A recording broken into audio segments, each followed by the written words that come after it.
En fait, j'ai la main droite plus déformée que la main gauche, puisque c'est celle qui a été le plus atteinte au niveau des crises de polyarthrite, entre autres dans le poignet et dans les doigts.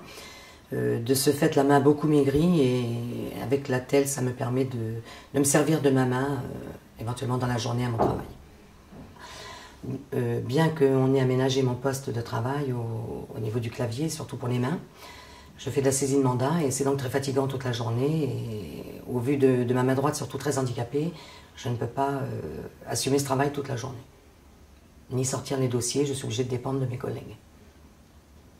Voilà, puisqu'en fait j'aime bien mon travail. Donc on a fait en sorte que, pour que je continue de l'aimer, de l'agrémenter avec des facilités que je n'avais pas avant.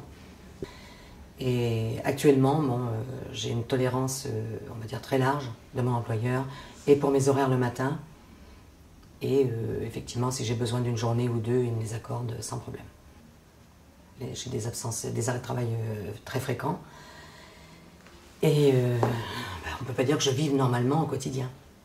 Alors, au début de ma maladie, oui, à mon travail, les gens étaient un petit peu, oui, particulièrement choqués, parce que je gonflais à perte de vue au niveau des coudes, des mains et des pieds. Donc là, je partais en urgence à l'hôpital et de ce fait, je restais hospitalisée. Ça a permis de montrer aux personnes, malheureusement, que ma maladie était bien réelle, existante et que, voilà, c'était comme ça. Parce qu'en fait, c'est pas une maladie qui se porte sur le visage. Donc il est clair que quand on nous voit, on peut dire cette personne, elle est très bien ou pas bien, mais je veux dire... on n'a pas l'apparence de quelqu'un de malade.